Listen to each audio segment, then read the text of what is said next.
All right, welcome to lesson 13 of the Interlocked Bible study. Today we're going to enter into the study of Mount Sinai, the giving of the law, and this is after in the chronology of the narrative, the biblical account of Israel being rescued from the famine. Remember, there's a lot of geological and ecological changes taking place in that time frame as the ice age had entered in and was building. This is post Noah and the Tower of Babel. And so there's a lot of changes going on. You see Joseph sent by God down to Egypt to set up a scenario to rescue the nations and specifically his people.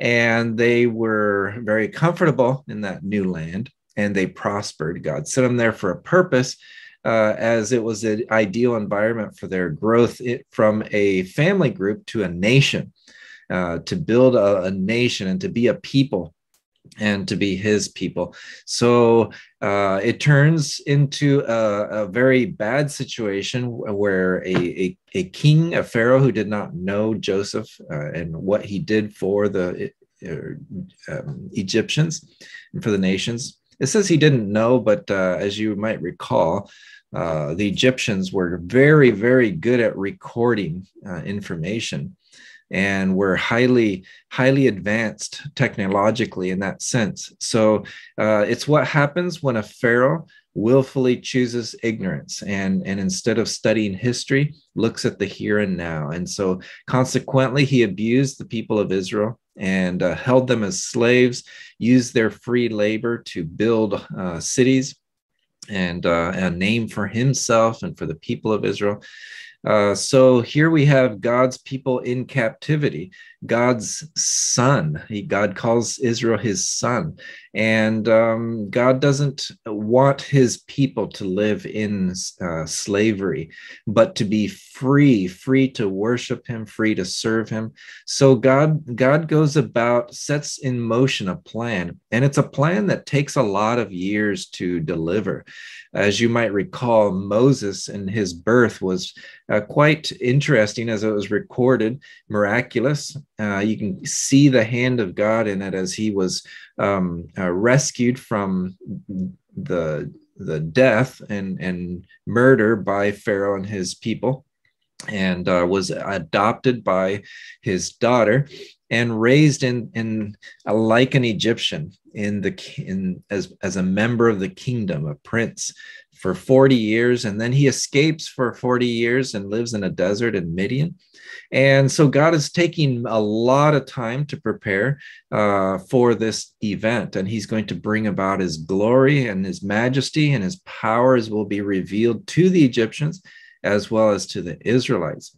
So this is the context now as God miraculously brings them out after devastation of the people in the land of Egypt, and bringing through this Red Sea miracle and the crossing, leaving no imagination whatsoever as to who was the person behind this, that this is not a man-made exodus. This was indeed a very, very powerful God, and demonstrate that he is the God of all gods, the Lord of all lords, the King of all kings, and ruler of the nations. So he is set apart as the most amazing creation, or not creation, but the most amazing creature or being in all of creation and in all existence. And so he has placed his hand of approval on the people of Israel. So all the nations are seeing that this must be really special folks.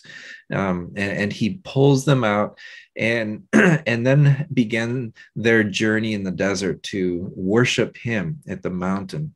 So that is the background, the Exodus, and we are now going into a study for the next couple of lessons of the law, and what role does the law play in the narrative, and into how it affects us today.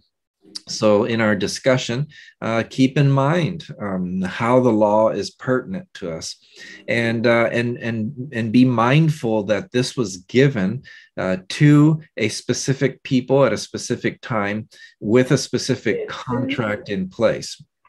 And so in this giving of the law, we see that it comes before their entry into the land of Canaan, the promised land, and in the conquest that unfolded. And so this is a time of preparation. God is establishing the rules of conduct, the rules of relationship between him and his people, and how he wants his people to be as God's son, Israel, God's son, God's people, and the ethnicity that he selected to make himself known, and the nation that would then be missionaries to the rest of the nations. So thinking of that, then we'll continue into our study of this section. And here we see Hosea affirming that God indeed seeks a relationship with Israel and demonstrates his love for Israel by calling them his son, his child. So Hosea 11:1 says, when Israel was a child, I loved him, and I called my son out of Egypt. Now we know this is also in reference to a prophetic word of Jesus when he was sent down. His parents took him down into Egypt and then was called out of Egypt again. So you see this fulfillment in the person of Jesus, but it is talking here of the nation of Israel. So how is it that Israel became God's son, God's chosen son? Well, it's because God ordained it this way. He sovereignly elected them. God picked them out of all the other nations, although he could have picked Melchizedek's family and family line, but he did not. He chose Abraham. He called him out. And then Abraham's son, Isaac, he affirmed his promises to. And then his son, Jacob, was affirmed that he would bless him and give him land and give him descendants and turn him into a nation, and that all nations would be blessed through him. So God picked them, and that's grace. Grace is God reaching out to undeserving mankind, and mankind accepting that with gratitude and saying, thank you, God, for selecting me. What a great honor it is to know you and to have a relationship with you. So we see that this is about relationship, and in the midst of God's sovereignty, he picked Abraham and his descendants. So this is why he chose Israel. It's just out of his wisdom and sovereignty. So another place where you see God referring to Israel as his son was when he was talking to Moses, and he said in Exodus 4:22, then you will tell them to the Egyptians, this is what the Lord says, Israel is my firstborn son. I commanded you, let my son go so he can worship me. Since you have refused, I will now kill your firstborn son. He's talking about Pharaoh. And indeed, that is exactly what happened. Pharaoh and his attitude, his actions, his conduct was avenged by God for his abuse of God's son, his firstborn Israel. So we see the Exodus took place, and if we could mute our mics, that'd be helpful. Let me see if I can help out a little bit with that. All right, 1 second. There, I got it.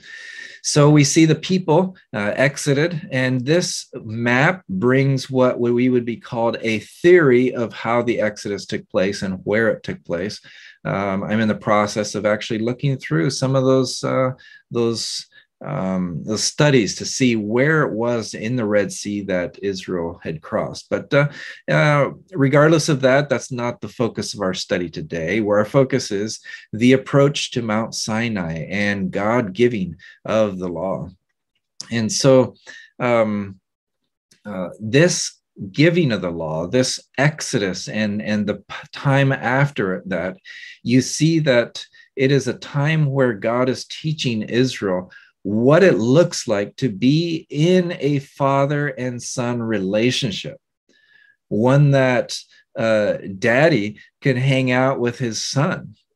So daddy and son can hang out and talk and visit and get to know each other and have fellowship and communion together. And he's extending his fatherhood to every individual within Israel and the people as a whole. And so he's going to explain to them after he rescues them from this slavery in Egypt, what it means to be a son and the relationship. What are the conditions of that relationship?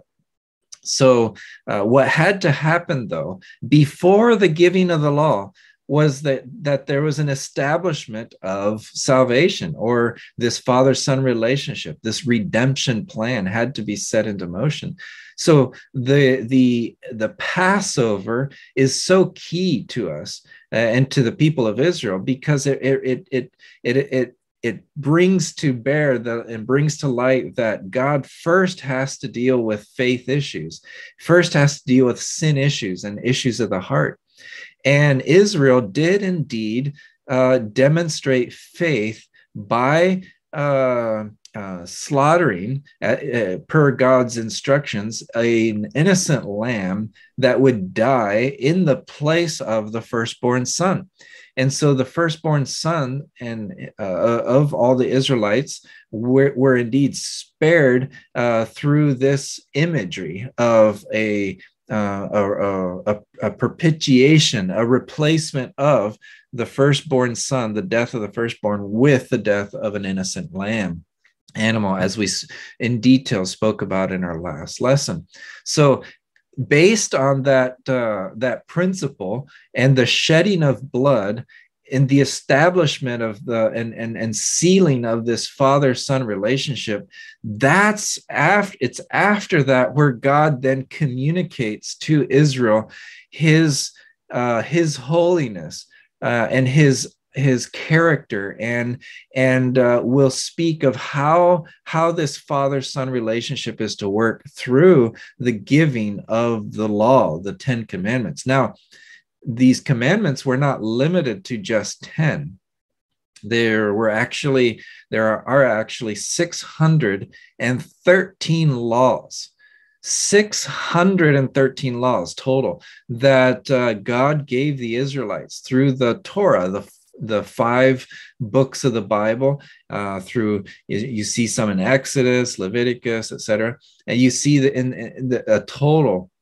And what it does is God establishes their national religious calendar through these laws, their national religious calendar, when the key events were to celebrate, their national holidays, what days to set aside for rest and celebration and how to celebrate.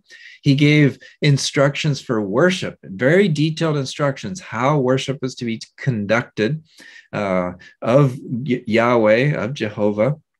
And these laws can be found, again, in these 5 books of the Bible. So it establishes the relationship between him and the people of Israel. So in these specifically 10 commandments, they're like a summary of the 613 laws that were given in total. They summarize it. So the first 4 are about man's relationship with God. And then the next 6, the following 6, are about man's relationship with each other. So you see, for example, in the first 4, how it relates to God. Do not have any other gods other than Yahweh. So it's man's relationship relationship with Yahweh and God. Don't worship anyone else. God's jealous that way. Do not make idols or images and worship them. Don't do it. I am God, Yahweh. This is to be your relationship with me.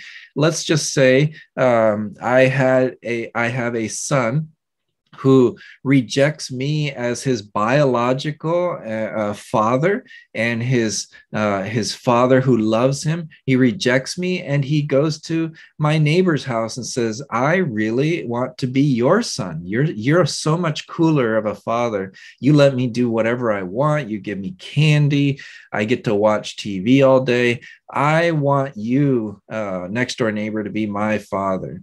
And my real dad, phooey with him, he's such a strict guy, and he's always telling me what to do and what not to do. So you see that God, it hurts God's heart when his son pursues. In fact, there's really harsh language that God uses later on in throughout the Old Testament regarding Israel's pursuit of other gods. But his heart is hurt, his fatherly heart is hurt, and so it brings consequences upon those who disobey. So he's establishing his relationship with God, the man between God. Number 3, do not misuse the name of Yahweh. Don't just talk bad about your old man. Okay. That derogatory idea. Okay, so maybe in some homes that's not a bad thing to say, yeah, my old man. But in many ways, in many attitudes, that's a way of tearing down the father-son relationship. Again, I'm not knocking that expression when used in a loving way, but many times it's with disrespect. And so God, he doesn't want his name abused and misused. Again, establishing that there's to be respect and honor between the Father and the Son. Keep the Sabbath day holy. And so I don't want to go through in detail in this specific slide through all of the 10 commandments, but I'm giving the picture, providing the sensation that, okay, yes, these 4 are in relationship between God and his son, and the other 6 are with one another. So honor your father and mothers between physical sons and physical fathers. It also is a reflection of the son's attitude and heart. If the son's attitude is dishonorable to their real dad, their physical dad and mom, what do you think it's going to be like toward God? Okay. So the conduct there is crucial to one another. Do not murder, it says. Again, relationship with our society, people, our neighbors, people who maybe anger us. There's so many murders out there today. We see it on television all the time. People who should love one another. Parents murder children, their own kids. Kids murder their own parents. You see men abusing women, women killing men. It's rampant all over. There's nowhere where murder has not touched someone in our lives at some point, or at least neighbors or people we know. And this again is reflective of our relationship. If we are murdering, what's our relationship going to be like with God? Do not commit adultery. If we don't have the parameters in place as to knowing what is right and what is wrong and who belongs to what, and we are this sin issue that we have and have not dealt with, how do you think that's going to be reflected in our relationship with God? Same with stealing and lying and coveting. So those are issues of the heart that are played out in our relationship with those around us, which if those things are happening, it's guaranteed that the relationship with God is not in place. So anyway, this is something that is being revealed, and the whole Torah, the whole law, the 613 laws are summarized in those 10 commandments. So with the giving of these laws, God made and established another covenant. And So here we see once again a covenant, a promise a contract that God is making with mankind. And he's repeating himself. God's doing this again and then once again and now again. And we're going to see more covenants that God makes with mankind throughout the study of this narrative. So this is a pattern. We see God binding himself into a contract. And this specific contract is going to be much different than the previous two. The first two, the Noahic and the Abrahamic covenant, were unconditional covenants. It all depended on God. And this Mosaic covenant that we're going to look into, they were specifically directed at the 12 tribes of Israel, the sons of Jacob. It was specifically stated that you will receive blessing for obeying the laws and cursings for disobeying the law. It establishes God as the signatory and with the sign of the Sabbath, and we're going to go through this in detail. It was founded on sacrifice, so there's animal sacrifice involved and covering of sin with the shedding of blood, and it's a conditional contract. So let's look at those in a little more detail. So the parties involved in this specific covenant is the Abraham's descendants, right? So it's like you've got this pattern happening where the first covenant was very global, very generalized. It included all of nature as well with the Noahic covenant. I will not send another flood. Then with Abraham, it's specifically choosing a family line. But Abraham had other kids.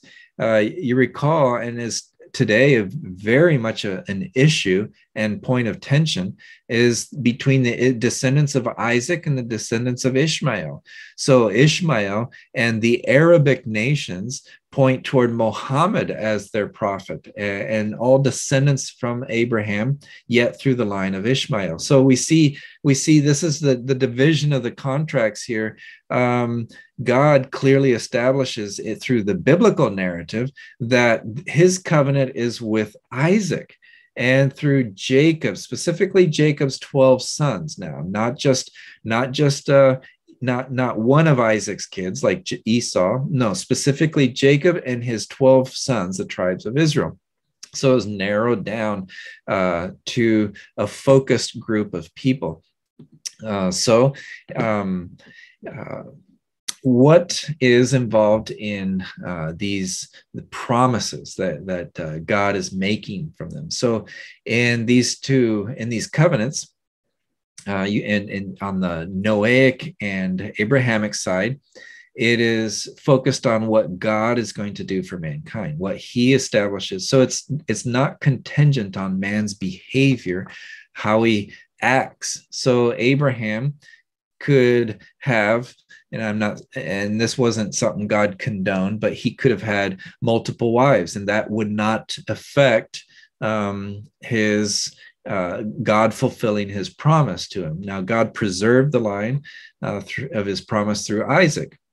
So even though Abraham did have a child out of wedlock, and he did end up marrying another woman and having children, God still preserved his end of the bargain, and it was not based on Abraham's behavior. So this is a very good thing that, wow, if we as mankind mess things up so easily and quickly, but God will always fulfill his promises. Now, on the Mosaic covenant, God is expressing what his expectations are as his son, and not only what he is going to do, but how that is to be reciprocated in their behavior. So it is a two-way street. It's a two-way relationship. He's establishing what are the rules of being part of a family. In my own family, we're a family of 5 people in our household. My wife and I have 3 children. Okay, so In our home, we have rules. We have those rules establish the roles. They define who does what, how the cooking takes place, how the bread and butter, so to speak, is brought into the household, who spends the money, and what's money spent on. Where do we spend our time together, and how do we spend our time? What are certain hours of the day where we do particular things, whether it's family fun or family responsibilities like taking the garbage out or mowing the lawn or cleaning our room, making our bed, etc. So there's these responsibilities and roles. And so as God makes this covenant with Israel, he is establishing the house rules, what conduct is to be like, and it's a two-way street. So let's say in my household, with my son, I give him instruction and he disobeys my instruction.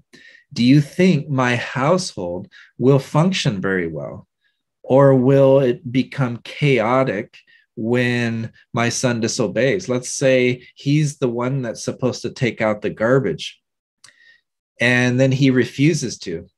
Let's say he is the one that's established to take out the garbage and he refuses to, and the garbage starts piling up in the kitchen. And then it takes a week or 2 weeks before the garbage is taken out. How do you think our house will smell after that long of garbage just sitting in our house, open garbage? So there's chaos and there's disorder when each individual does not fulfill their family responsibility and their contractual obligations. There's disaster. So there needs to be order within a relationship. And so this is what God is doing. He's communicating to the Israelite people what it is his expectations are in this relationship. All right. So this is a summary. The book of the law is a summary of the whole counsel of God's ordination of organizing this family. And then the 10 commandments are essentially the summary of it all. So let's look at some of the consequences of obedience and disobedience. Because it's contractual, because it is conditional. It depends on God's behavior and him keeping his side, and it depends on mankind, in this kind of case, Israel keeping their side of the contract. And there's natural consequences to the obedience and disobedience of those. So we know that God is holy and perfect. So I don't think we need to worry about him keeping his end of the deal. He's proven himself faithful time and time again. The people of that time saw it with their own eyes, God's ability to keep his promises. So I don't think that was the issue. The issue here we find is in mankind and specifically Israel and their weakness. They had a weakness. We call that weakness sin, a sin issue, a heart issue. But here's what was detailed in this contract. So in Leviticus 26, 1 through 13, you notice that the blessings of obedience would bring economic prosperity.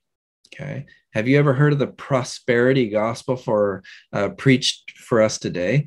Well, there's a major difference between the people of today. We are the church of Jesus Christ, the body of Christ, the ecclesia, his assembly. We are a spiritual nation with spiritual blessings.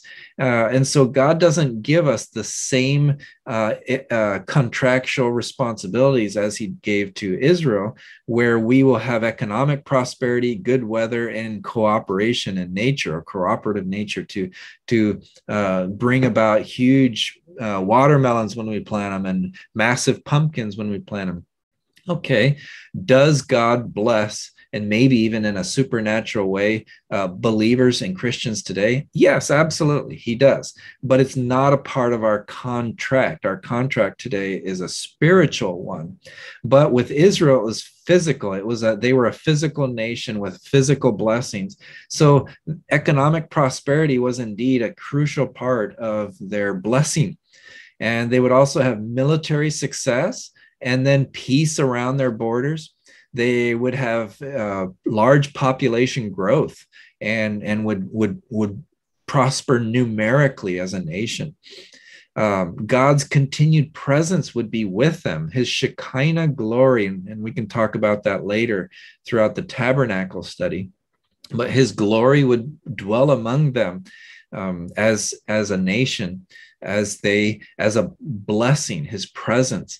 Whereas on the flip side, if their conduct, if their heart was far from God and it was lived out in their conduct and made visible, made known their evil heart, then there's 5 stages of discipline or cursings that would come from that. So the first stage that God talked about, and this is outlined again in Leviticus 24, also in Deuteronomy 28, that disease and sickness would ravage them.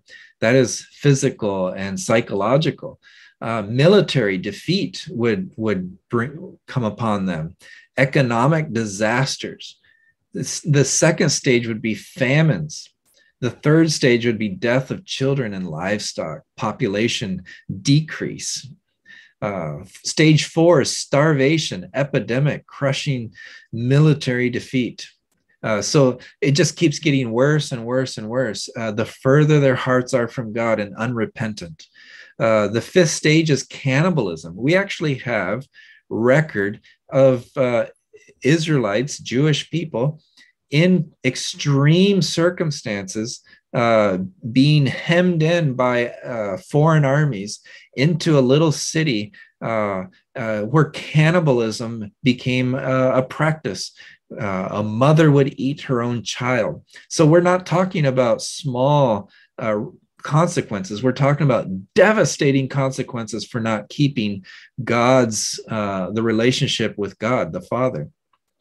Death would be a part of this, enemy invasion, exile, terror and psychological problems, and God's presence removed from them, the worst possible curse. God to remove himself and just let them go their own way and release them to their own wickedness it has to be the absolute worst curse ever. So this is what happens if the relationships are not in place. And this is what the 10 Commandments outlined and summarized for all of the law, what conduct was to be like, but based on relationship. So this is just a side note. Oftentimes people claim, secular thinkers, that history can be explained by human actions, by naturalistic means.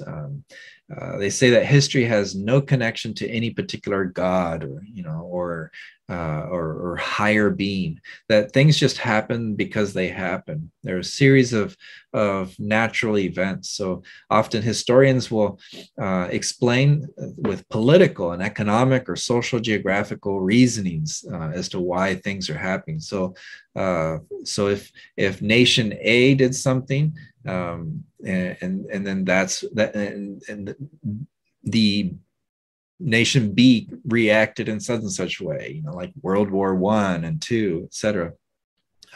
Because I'll bring this home, because Biden or Donald Trump or Obama made a presidential decree and decision, well, then that's now why we have the mess that we're in now, or that's why we're building back America now. So we look at the man and the consequence and say, this is all natural happenings. There is no God, therefore. It's just karma. People are paying for the decisions that they make. There is no God. Essentially, this is all a bunch of natural consequences. But we see through the biblical narrative that God is intimately involved in human affairs, global affairs. How do we know this? Because of the historical and biblical account that was written down for us. We see God's hand throughout the Exodus, the people going to Egypt and coming out of Egypt. We see God's hand clearly as the people of Israel move into Canaan and take possession. We see God's hand clearly all throughout the historical account of Israel and their narrative, the coming of the Messiah, what happens after the coming of the Messiah. We see God's mighty hand intimately involved in the decisions. We see accounts of stories where God struck Herod with a disease, and worms ate him from the inside out when he took on the glory and accepted the people's praise that he is a God.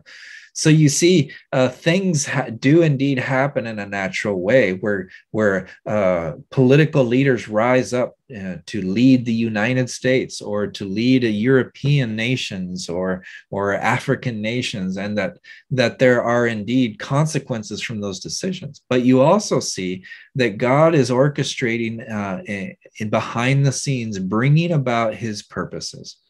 So indeed, God is in control of history. And we see this especially with Israel. We see that as they obeyed and responded to God by faith, in obedience, in relationship with him, that they were indeed blessed. And so it is by no chance, luck, that it was recorded all throughout the history of Israel which kings were kings that followed after the heart of God, and which kings did evil on the side of the Lord. You see the pattern. We're reading through that right now as a family in my own household through the Chronicles and the Kings. And we see that over and over and over. The kings that followed after God, blessing was brought into the kingdom, the Israel, and there was peace on every side of their borders, and they prospered. And then you see when their hearts were far from God and disobeyed, how that brought frustration and suffering and disease and invasions and cursings.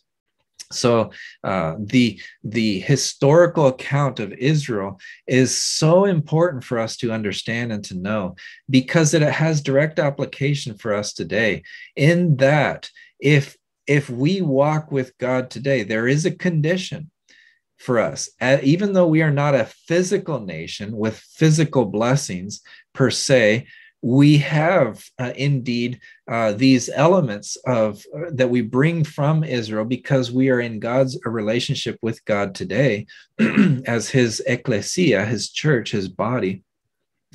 That as we walk in relationship with him, we see blessing through our life. Again, there's no promise of wealth, great health and wealth. Indeed, many preach that, but we don't see that as a promise for us today. But we do see that as we obey God, as we walk in relationship with him, our hearts are transformed. Our hearts and our minds are transformed, and where we reflect his glory. And so all the things that God puts in under our care and our responsibility and our dominion or our stewardship tends to lean toward blessing and prosperity. It just naturally falls that direction, because if I spend my money well, if I administrate it well, most likely I'm going to see that played out in a healthy way within my family or within my little kingdom. And those who live under my household will rise up and call their dad blessed, because dad did not abuse him. Dad did not tear him down. He didn't abuse him physically or sexually or emotionally or in any other way. But he brought blessing to them. and they prospered under his leadership. Or the mother instincts, the characteristics, as the mother reflects God's character of love and care and nurturing. A child prospers under that. Whenever he falls and hurts his knee, he can run. He doesn't usually run to dad for some reason.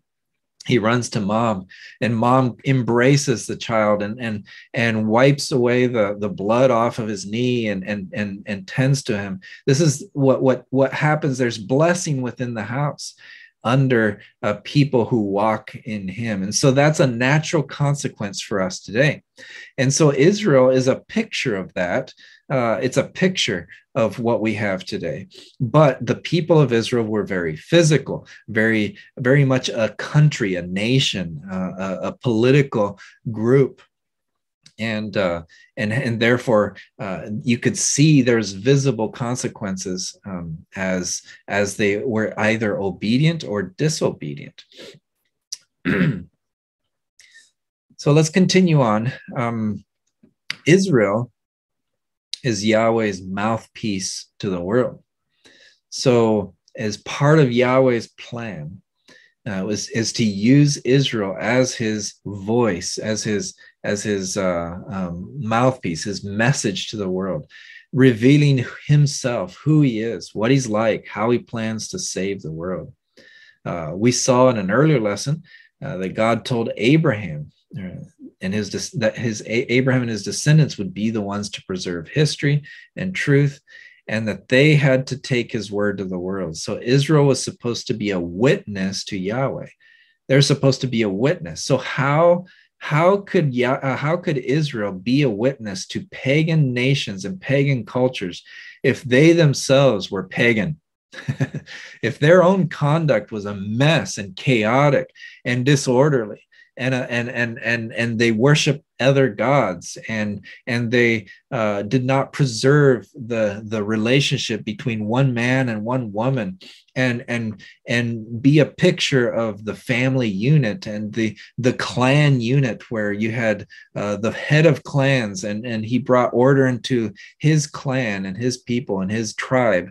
And that these tribes traded with each other with integrity and honesty. If they were not conducting their lives, if their conduct was not reflective of Yahweh's own culture, Yahweh's own heart, and his own nature, then how could they possibly be a witness and a missionaries and proclaimers of the truth to a pagan culture?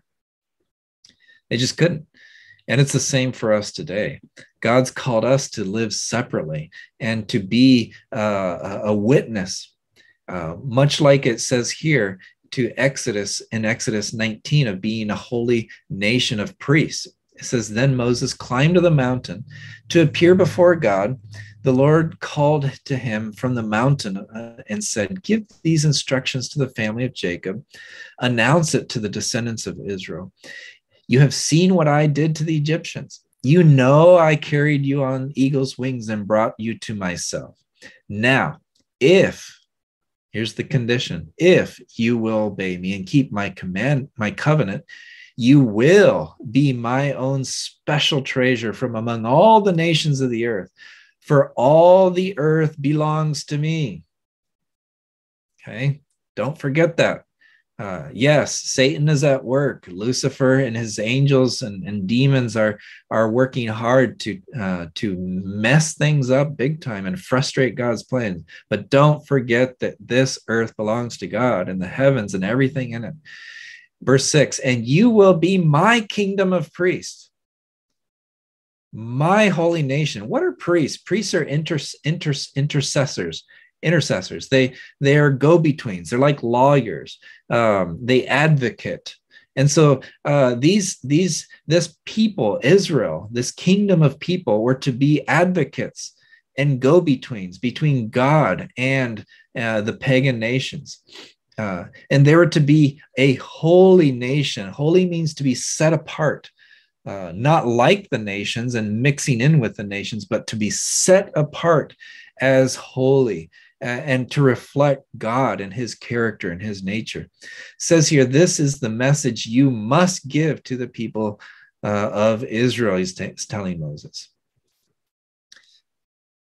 So just as the people, the tribe of Levi was to become mediators between the other tribes, the other 11 tribes of Israel, and God, and were in charge of the worship of and adoration of Yahweh, and to help people in this relationship through the instructions, careful instructions of how to sacrifice animals, how, in what way to shed blood, and in what type of offerings to provide in what circumstances.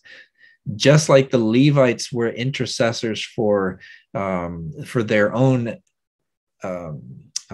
nation, so Israel, the entire nation, was to be intercessors for the other nations upon the earth. We see that in the time, a fulfillment of that in the time of David and even Solomon, where the nation as a whole becomes renowned and famous in all of the earth, to the point where even like a Queen Bathsheba would come up from her country and her nation just to hear the words of Solomon and to see his splendor and to see the blessing of Yahweh on their people. So you see that indeed some of this was brought into fulfillment in its time. So God had prophets write down very detailed reasons and explanation why he caused these different events to occur. In Amos 3:7, it says, "Indeed, the sovereign Lord never does anything until he reveals his plans to his servants, the prophets." So he wants us to understand history from his perspective, why these different things take place, of blessing, of cursings, of intercession between nations, and the events that unfold and from the people of Israel. And he reveals these to his people. God desires to make himself known and his ideas. He's a communicating God. He doesn't withhold his word, but he sends it out forth in abundance. God gives his word so that all the nations can know him and to have a relationship with him. So, all right, who are the signatories of this contract? All right, so Yahweh signs the contract and Israel signs the contract. Okay, so what is the signatory then? Let's go through this text. The Lord then gave instructions to Moses, "Tell the people of Israel, be careful to keep my Sabbath day. For the Sabbath is a sign of the covenant between me and you from generation to generation. It is given so you may know that I am the Lord who makes you holy." So the signing of the covenant, the sign of it, is the Sabbath. So much like in the Mosaic covenant, or excuse me, the Noahic covenant, the signing was a rainbow. And in the Abrahamic covenant, the signing was the circumcision and the shedding of blood during the conversation with Abraham, God and Abraham. And now you see the signing of this particular conditional covenant is the Sabbath day. So a Sabbath day is kind of like a seal. In ancient treaties that were made in that time frame, it was common practice for kings to put their dynasty seal or signature in the middle of the treaty document. So it gives that sensation that right in the middle of the Ten Commandments, God puts this seal between him and his people, and the sign of the seal is the Sabbath. So here's what I mean by position wise. It is number 4 in the 10. In Exodus 20, verse 8, it says, "Remember to observe the Sabbath day by keeping it holy. You have 6 days each week for your ordinary work. But the seventh day is a Sabbath day of rest dedicated to the Lord your God. On that day, no one in your household may do any work. This includes you, your sons and daughters, your male and female servants. So even the slaves had to rest. Okay, that's an important detail. This includes you, okay, your livestock and any foreigners living among you. For in 6 days the Lord made the heavens, the earth, the sea, and everything in them. But on the seventh day he rested. That is why the Lord blessed the Sabbath day and set it apart as holy. So it's God pauses right here as he's giving the 10 commandments. He takes a pause and gives a history lesson. This is God set it forth in this way, that there's 6 days of work, just like he did in the beginning, and he rested on the seventh, and therefore you too shall rest on the seventh day.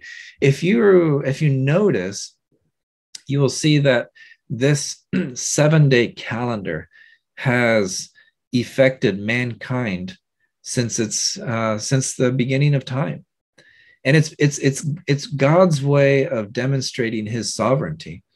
There's no reason why there should be a 7-day calendar, because if you look solely at nature, God made a 24-hour day cycle, which it represents how much time, and it's consistent, how much time it takes for the earth to do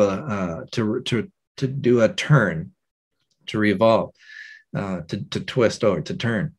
And that's established, and it doesn't change for millennial. It has not changed. There's still 24 hours in a day. And then it takes a full year for it to do a rotation around the sun. So there's this natural law that God established that is unchanging, and people can indeed set their calendars to fit God's naturally established time measurement. But the seventh day, 7 days it doesn't fit. It's 365 days in a year. Our months change. Some are 28, some 31, some 30. It varies. So the seventh day week is the way it is, and it's this way in all of modern cultures. It's established because this is how this is his influence on society, and it's covered all throughout time. And it's his way of demonstrating that he truly is in control, and that all of creation truly does reflect him and his glory. So this contract also has a founding sacrifice. Holy Yahweh and sinful man cannot enter into any relationship or contract with each other unless there is an atonement covering. Why? Because Yahweh is righteous and cannot be not be bound to a convicted sinner whose crimes have not been paid for. His righteousness will not allow it. So for God to have a relationship with you and I, there has to be death. There has to be the shedding of blood, an atonement made. And so it is impossible to enter into this contract and for Israel to enter in unless there is shedding of blood. So the blood of an innocent substitute must first cover the sins of man to satisfy God's justice before man and God to have any agreement with each other. This is spoken of in Hebrews 9:22. So what is this covering? We see it took place with Noah. There was shedding of blood. We see it taking place with Abraham, the shedding of blood. And now we see it again in the Mosaic covenant. It says here, then Moses carefully wrote down all the Lord's instructions. Early in the next morning, Moses got up and built an altar at the foot of the mountain, and he set up 12 pillars for each one of the 12 tribes of Israel. Then he sent some of the young Israelite men to present burnt offerings, to sacrifice bulls as peace offerings to the Lord. Moses drained half the blood from these animals into basins, and the other half he splattered against the altar. Then he took the book of the covenant and read it out loud to the people, and they all responded, "We will do everything the Lord has commanded. We will obey." Then Moses took the blood from the basins and splattered it over the people, declaring, "Look, this blood confirms the covenant the Lord has made with you in giving you these instructions."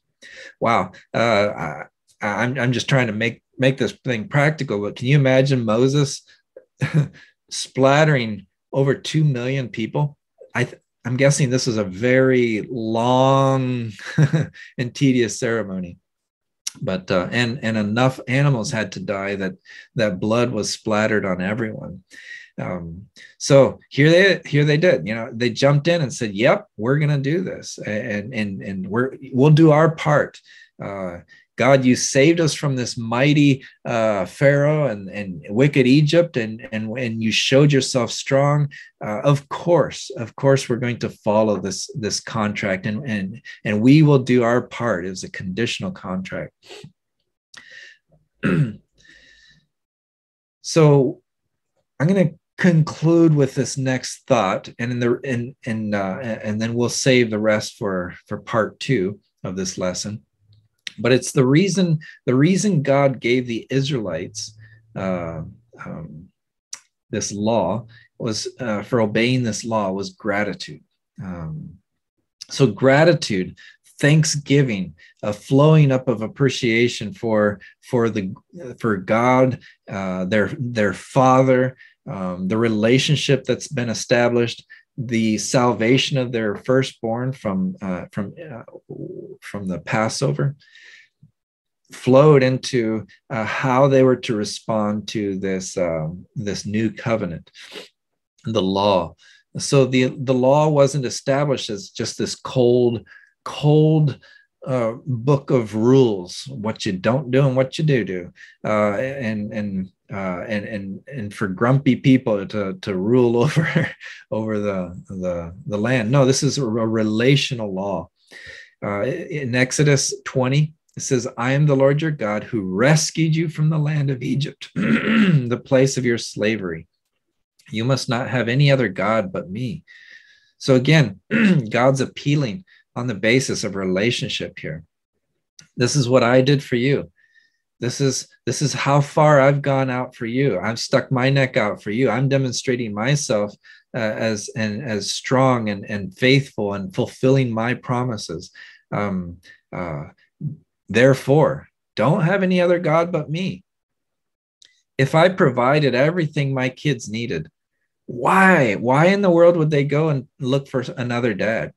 If I was a loving dad who gave them hugs every morning and told them I love them and how much I appreciate them and I sacrifice for them and I provide everything they need and I equip them and I train them in how to be responsible citizens and responsible family members, and why would they leave this healthy, lovely environment and go and hang out with another dad who just lets them snort drugs up their nose or drink alcohol until they remember no more and set the environment up for disaster? Why would they pursue that? So this God is appealing to them on this basis of relationship.